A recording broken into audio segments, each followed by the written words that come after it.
Hello, this is Tim Collins, coming to you again with our weekend word.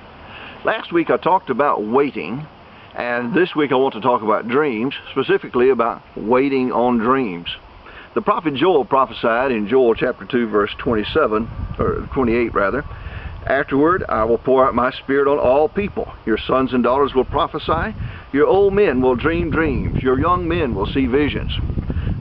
Peter said on the day of Pentecost in Acts chapter 2 that was when God began to fulfill this prophecy, that God was fulfilling this prophecy to impart dreams and visions to his people in this age of the church, the age of Pentecost.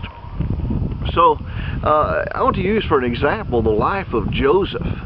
From Genesis chapter 37, God imparted a dream into Joseph that God would raise him up, that he would become a great leader. The first thing I want to bring out right here is that this was a dream that God had imparted. There's a big difference in dreams that God gives to you and dreams that you daydream up for yourself, or that the enemy puts into you to try to distract you, or just simply a result of eating too much pizza before you go to bed. When God has implanted a dream in your life, God is going to bring that to fruition. It may not happen immediately. In Joseph's case, it was 17 years, and during this time that he was waiting on God to bring this dream to pass, things went downhill, and downhill dramatically. He was a favored son, but then his brothers, who should have loved him and taken care of him, they betrayed him, sold him into slavery. Joseph, as a slave, didn't gripe and whine and complain because he was a slave in Potiphar's house.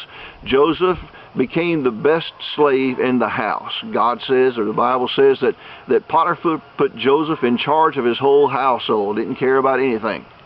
Well, and then in Potiphar's house, as God was blessing him, Potiphar's wife tried to seduce Joseph. Over and over and over again, she tried to seduce him until one day she actually grabbed him by his coat to try to drag him to bed with her. Rather than going to bed with Potiphar's wife and sinning against God, Joseph shrugged out of his coat and ran away.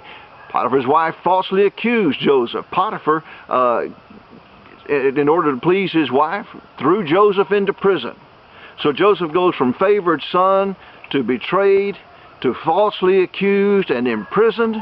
And in prison, he didn't whine and complain and gripe about where he was. He held on to a dream that God had imparted into his life years before. He languished in prison, but God, the Bible says that Joseph was found favor from God. God blessed everything Joseph touched, so the warden put Joseph in charge of all the other prisoners. Joseph became the best prisoner he could be. For 17 years, Joseph held on to a dream.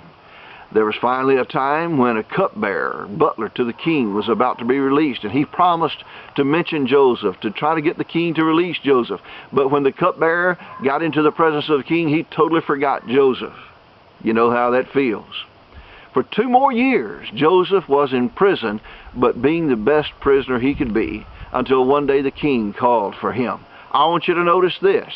Joseph held on to that dream for 17 years, but in one day, he went from the prison to the palace. I've got a message for somebody watching this video. God imparted a dream into your life years ago, and rather than coming to pass, it looks like things have gone from worse to worse to worse to worse. It looks like it'll never come to pass.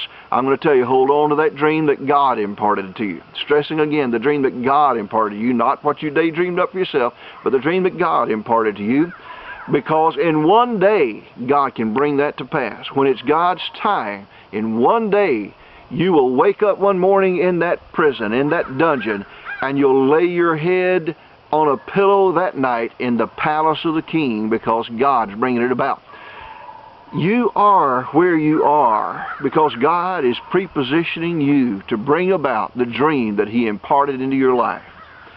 Things may look grim now. They may not be turning out how you think they should. But God put you where you are to position you to bring about what he wants to bring about in your life. Don't curse where you are. Don't whine and complain about what you're doing.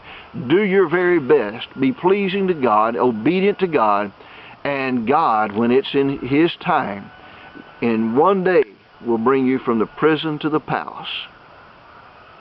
Well, I hope you'll be in church somewhere Sunday, spending quality time with God. He wants to hear from you. He likes spending time with you, wishes he could spend more. God bless you. We love you.